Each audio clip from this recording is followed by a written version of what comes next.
Como era o aprendizado das mulheres há 4, 5 séculos quando falamos de arte? Eu sou Cristina Scar, eu sou mestre e doutoranda em História da Arte. Eu quero aproveitar para convidar você que se interessa por História da Arte, por mulheres artistas. Eu vou dar uma palestra no dia 29 de março, às 11 da manhã, na Casa Museu Emma Klabin, sobre Sofonis Banguissola e a sua arte no retrato, no Renascimento. Então, quem tiver interesse em mulheres artistas, em história da arte, eu vou deixar o link de inscrição da palestra no meu perfil e também vou deixar aqui na descrição do vídeo. Espero vocês lá. E hoje vamos falar sobre como as mulheres aprendiam a fazer arte, como aprendiam a desenhar, pintar, esculpir, enfim, como era esse processo de aprendizado. E para falar disso, precisamos dar um passo para trás, para entender rapidamente como era o processo de aprendizado dos homens.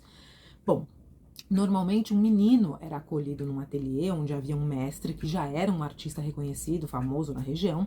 Esse menino muito jovem, porque alguns ateliês recebiam meninos a partir dos 8, 9, 10 anos. Enfim, ele entrava nesse ateliê como um aprendiz, havia uma espécie de contrato entre a família dessa criança e o mestre, já que o menino ia morar no ateliê, portanto os cuidados com vestimenta, comida, saúde, tudo ficaria agora a cargo do mestre desse ateliê. Então, uma vez que essa criança ingressava no ateliê, no papel de aprendiz, ela começava a conviver com os assistentes desse mestre e com o próprio mestre, claro, e aí ela aprendia como eram as técnicas de desenho, como eram feitos os pigmentos para poder pintar, como preparar uma tela para pintar, porque a tela deveria ser preparada também. Então, ele aprendia uma série de coisas técnicas até que realmente ele pudesse produzir uma obra própria. Então, esses aprendizes começavam colaborando, fazendo todo tipo de coisa nos ateliês. Eles moravam aí, ficavam alguns anos, a família normalmente fazia um pagamento anual e esse menino crescia dentro do ateliê, aprendendo todas as técnicas desse mestre, e ele depois, digamos, ia subindo de posição de aprendiz, passava a assistente, depois de alguns anos, até que ele realmente pudesse colaborar efetivamente com o mestre na composição das obras. E em determinado momento ele se desligava do ateliê para poder começar uma carreira própria, inclusive tendo, quem sabe, o próprio ateliê. Só que para isso ele precisava cumprir uma série de requisitos que a gente pode conversar depois em outro vídeo. A questão aqui é, estamos falando de homens. Então as mulheres que queriam aprender a fazer arte, elas queriam ser artistas, elas enfrentavam um caminho árduo. Por quê? Porque elas estavam limitadas por convenções sociais e restrições de gênero. Diferente dos homens, o acesso das mulheres à educação artística era super restrito. Muitas aprendiam com pais, irmãos ou maridos, que já eram artistas. Claro, se falamos de nobreza, existe um outro aspecto aí, porque se ela era de uma família nobre, com muito ou pouco dinheiro, não importa, elas provavelmente teriam acesso à arte, sim, iam saber desenhar, pintar, iam saber sobre arte, mas elas nunca iriam exercer esse ofício como algo que pudesse economicamente sustentar uma família. Elas iam apenas estudar a arte, como elas estudavam latim, outras línguas, elas sabiam dançar, sabiam tocar instrumentos, enfim, havia uma série de requisitos que as mulheres da nobreza deveriam cumprir para estar, digamos, aptas para um bom casamento. Essa é outra parte da história. Agora, a participação das mulheres nas guildas, eu já comentei aqui rapidamente em outro vídeo, que era uma espécie de associação de artesãos, também era frequentemente negada. E, claro, isso limitava as oportunidades de aprendizado e de reconhecimento das mulheres artistas. Ah, mas por que a guilda era tão importante ou por que fazer parte de uma guilda era importante? Para entender isso, a gente precisa entrar um pouco no universo dessas associações, desses grupos, mas, resumidamente, a guilda era o lugar onde os artistas estavam inscritos, entre aspas, né? Pertenciam aí à guilda. Eles tinham o respaldo dessa guilda sobre as obras que eles produziam. Em que sentido? A guilda não só ajudava a certificar o talento do artista, porque já que ele pertencia a uma guilda, ele era bom, se supunha que ele fazia bem o que ele estava disposto a fazer, mas também no respaldo à compra de materiais e arbitragem de contratos de mecenato, ou seja, uma pessoa encomenda um retrato ou um mural ou uma tela, havia um contrato entre o comitente, que era quem encomendava a obra, e o artista. Então, nesse contrato constava o tempo de entrega, os pigmentos que iam ser utilizados, de que qualidade eram esses pigmentos, porque se no contrato dizia que ele tinha que usar uma folha de ouro, por exemplo, em determinado lugar da obra, o artista não podia usar um amarelo com um efeito dourado, sei lá, algo assim. Então as guildas eram associações em que os artistas pertenciam, não só artistas, havia guildas de outros ofícios, sapateiros, alfaiates, boticários, que era uma espécie de farmacêutico da época, enfim, tudo o que tinha relação com o trabalho manual. Se você pertencia a uma guilda, você era bem visto no seu meio. Então, para as mulheres, estar vedado, estar proibido pertencer a essas guildas, fazia com que elas tivessem menos possibilidades de receber encomendas ou de fazer pública a sua obra, se esse era o ofício que elas queriam exercer para se sustentar economicamente. E a questão monetária, econômica das mulheres era bem complexa, ou seja, uma mulher não podia ter domínio sobre o próprio dinheiro, havia uma série de questões que a gente já mais ou menos sabe como funcionava, porque, bom, se até poucos anos uma mulher não podia nem ter seu nome figurando como proprietária de uma escritura, na escritura da sua própria casa, ou ter uma conta bancária, imagine como era isso em 1400, 1500, 1600.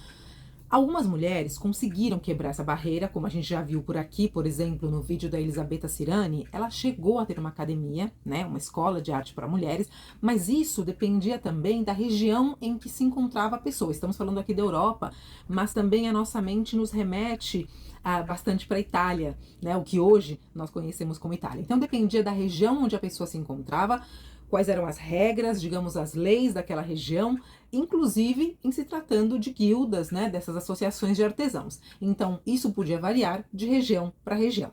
O ponto aqui é, uma mulher só podia frequentar um ateliê se ela fosse filha, irmã ou esposa de um artista, porque do contrário sua presença ali era proibida. E isso ainda mais ou menos. Ela só podia circular realmente no âmbito doméstico, elas mal saíam de casa, elas iam à igreja, voltavam, enfim, não podiam sequer ficar na janela olhando, sei lá, a rua, porque isso era mal visto.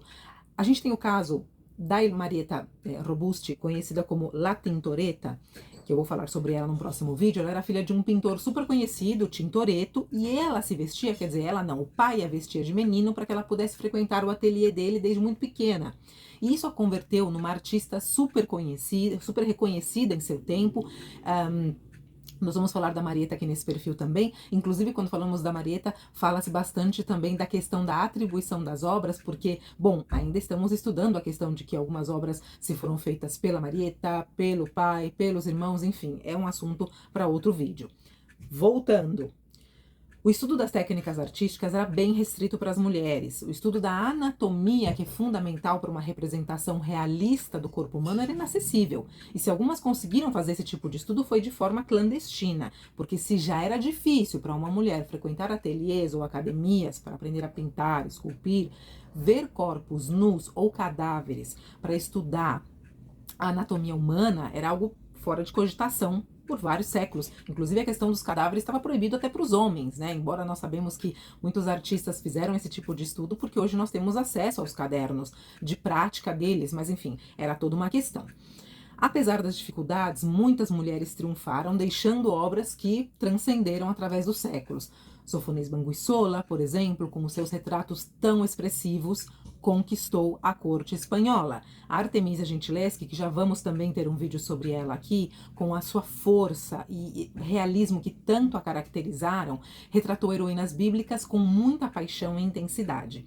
Então, a criatividade feminina encontrou formas de se expressar, se adaptando a essas limitações e transformando isso em oportunidades.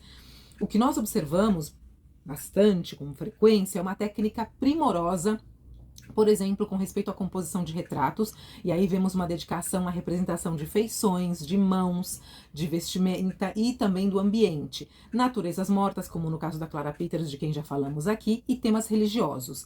Veja, eu não quero com isso dizer que as mulheres ficaram restritas somente a fazer retratos, ou naturezas mortas, ou temas religiosos, mitológicos. Não, o que eu quero transmitir é que por muito tempo, já que elas tinham essa série de proibições com respeito ao estudo, ou respeito do aprendizado da arte, dependendo da época em que nós nos focamos, sim, esses serão os gêneros em que mais vamos ver mulheres atuando, embora sempre teremos exceções, independente da época. Nós vimos que, por exemplo, havia uma mulher escultora no Renascimento, como é o caso da Properzia de Rossi.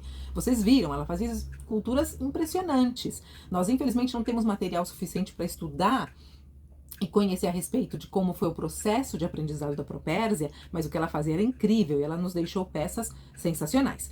Então, o que eu queria explicar um pouco era como funcionava esse aprendizado das mulheres com respeito às artes, e se você quer ampliar o seu conhecimento sobre a vida e obra de mulheres artistas, entendendo como funcionava também a dinâmica dos ateliês, das academias de arte, vocês podem buscar livros como O Olhar Renascente, do Michael Baxandall, que busca compreender a pintura. Ele explica muitas coisas a respeito de como era essa questão dos contratos, das encomendas, produções, enfim.